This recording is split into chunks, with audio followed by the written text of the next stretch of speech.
महामानव के चरणों में श्रद्धा सुमन अर्पित करते हुए अपने सभी महापुरुषों का हार्दिक नमन करता हूं। साथियों, आज वामशेप की जो बातें हो रही थी, जो एजेंडे हैं, इन एजेंडों में सबसे खतरनाक एजेंडा हमारा है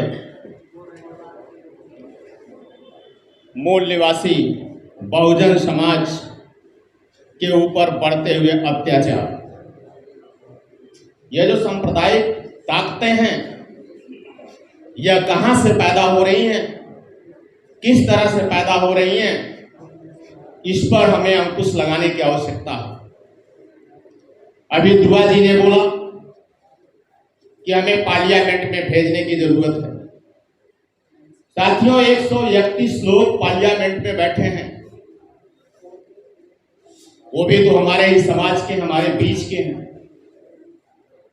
क्या ये मूल निवासी बहुजन समाज, वामशेप, इन लोगों के साथ अपनी पंचायत किया गया? यदि हमारे लोग हमारे बीच से निकल कर गए हैं, इनके साथ एक महापंचायत होनी अति आवश्यक है, नहीं तो यह देश रसातल में चला जाएगा। दूसरा, हमारा व्यक्तिगत राजनीतिक महत्वाकांक्षा पूरी करने के लिए सामाजिक आंदोलन की जड़ कमजोर करना बहुजन राजनीति की विफलता का मूल कारण है। इस कड़ी में व्यक्तिगत राजनीतिक महत्वाकांक्षा को अगर अमली जामा पहनाना चाहते हैं कि समाज वाकई बहुजन हो सके, पूरा देश बहुजनमय बने, तो सिर्फ एक छोटी रेखा को करने के लिए एक बड़ी रेखा खींचनी पड़ेगी। उसका आगाज हम लोगों ने शुरू कर दिया। मैं आज की इस मंचासीन पदाधिकारियों से अनुरोध करना चाहता हूं, इस रामलीला मैदान में 10 लाख लोगों की भीड़ इकट्ठा कराने का कार्य करें। कार्य योजना में उदय निधि स्टालिन को बुलाने के लिए आमंत्रित करिए। जो ये रोग बताकर हमें भ्रमित किया जा रहा है, हम मूल सनातन के लोग हैं, सूर्य की पूजा करने वाले लोग हैं, लेकिन हमें भटकाकर दूसरे दिशा में ले जाने का काम किया जा रहा है। तो आज आवश्यकता है इस देश को उदय निधि की। अभी हमारे तमाम साथी ने बोला, बीपीएल कार्ड की बात किया, नई शिक्षा नीति की बात किया। अभी तो समय का इंतजार करें। अभी आप देख रहे हैं पार्लियामेंट में आने वाले लोगों के सामने कहा जाता, बोलोगे तो जांच बैठा देंगे, ईडी सीडी लगा देंगे। अरे देश के बहुजन साथियों, आप समझ लीजिए, जो ईपीएल, बीपीएल, सीपीएल कार्ड बनाए गए हैं, एक मानक पूरा रखा गया है। उस मानक के अंतर्गत रहकर आप अपने बच्चे को उच्च शिक्षा नहीं दे सकते। अगर आपने किसी को डॉक्टर, इंजीनियर बनाने की कोशिश किया, तो उस मानक के आधार पर आपसे आरटीआई से पूछ लिया जाएगा कि आपका पैसा कहां से आया। जवाब है क्या बहुजन के पास?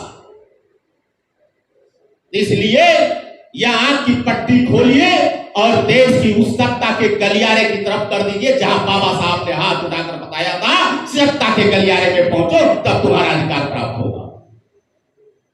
तो मैं वामशेप के सभी पदाधिकारियों से गुजारिश करूंगा कि 26 नवंबर संविधान दिवस के अवसर पर रामलीला मैदान में 1000 संगठनों का आह्वान करें और एक भव्य तरीके का कार्यक्रम करके पूरे देश को संदेश दें कि बहुजन अब जाग चुका है, अपनी सत्ता लेकर हासिल करेगा। नाम को बेबाक ना होने देंगे, निशान नाम को बेबाक ना होने देंगे, आंचले आबरू को चाक ना होने देंगे। तेरे पाक कदमों की कसम बाबा, तेरे दामन को कभी नापाक ना होने देंगे। मैं जल्ली सिंह जी के साथ बहुत पहले काम कर चुकी हूँ वामशेप में, और मेरे हस्बैंड भी थे, अब नहीं है अब। और हम लोगों ने बहुत मदद की थी जब आम से भी पर्ची काटते थे हम घर जाके, तो लोग जानते भी नहीं थे और हमको कहते थे ये आ गए बुद्धू वाले। हमें कोई हमें कहता था ये चमारों के बच्चे हैं देखो। तो हमने तो बहुत कुछ सहा है, लेकिन मुझे ये एक बात समझ में नहीं आई, हमारा इतना बड़ा परिवार है, हम सत्ता में जाने की बात करते हैं, लेकिन यहाँ देखो कितने लोग हैं। मैं आलोचना नहीं कर रही। दूसरी बात एक और है कि एक तरीका है लोगों का काम करने का, जो हमारे जो रिटायरमेंट हो गए जिनको, उनको काम पर लगाइए आप। वो सारे दिन ताश वाश खेलते रहते हैं। मैं आलोचना किसी की नहीं कर रही, मैं तो एक बात कह रही हूँ जो मुझे कहनी चाहिए। दूसरी बात है कि हमें सत्ता में कैसे लेंगे, हम मोदी का नाम लेना बंद कर दे। भाई बुरा मत मानना, कोई सज्जन अगर मेरी बात को बुरा माने तो मैं क्षमा कराती हूँ। हम लोग क्या करते हैं, उनसे ज़्यादा हम लोग उनका प्रचार करते हैं। हमें वो लाइन काट देनी चाहिए, हमारी मंजिल जहाँ है हमें वहाँ पहुँचना चाहिए। हमारे कितने लोग बैठे हैं, हमारा उनसे कुछ भी नहीं हुआ, और अपना भला तो खुद ही कर सकते हैं। भगवान खुद भी कहते हैं आपको दीपो भवो अपना दीपक स्वयं बनो, तो आप किसकी बात करते हैं। दूसरी बात है महिलाओं का सम्मान कहीं नहीं होता है। मैं ये नहीं कह रही, मेरा तो चलो बहुत होता है, महिलाओं का सम्मान कहीं भी नहीं होता है। दूसरी बात है कि जब तक महिलाओं का सम्मान नहीं होगा, आप तो वो बता देते हैं कि भाई इतनी हम 50% हैं, कहीं से भी एंगल से नाप लो। और हमने ये बात कही थी कि अगर आरक्षण होगा तो 50% होगा, नहीं तो नहीं होगा। दूसरी बात, जब सत्ता में जाते जब तो हम उनके बहुत कुछ होते, जब नहीं जाते तो भाई कुछ नहीं होते। तो इसी श्रृंखला में आपको एक कविता सुनाती हूँ। कहाँ गए वो बच्चे जो कविता सुनना चाह रहे थे। हमने तुमको अपना जाना, तुमने हमको ना पहचाना। हमने तुमको अपना जाना, तुमने हमको ना पहचाना। और सहते रहे जुल्म तुम्हारे, सीखा कभी न हाथ उठाना। हमने तुमको अपना जाना, तुमने हमको ना पहचाना।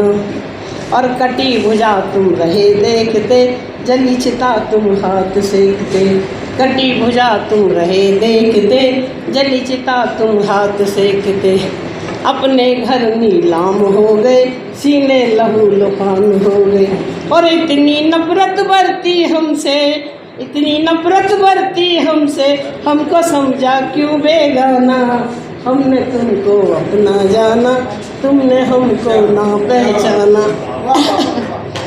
और भाई भाई कहा हमेशा, कैसे ऊंची कौम हो गई। भाई भाई कहा हमेशा, कैसे ऊंची कौम हो गई। जात पात की जंजीरों में क्यों इतना मजबूर हो गए। अरे तुमसे तो वो गैर ही अच्छे, तुमसे तो वो गैर ही अच्छे, जिन्होंने हमको अपना माना। हमने तुमको अपना जाना, तुमने हमको ना पहचाना।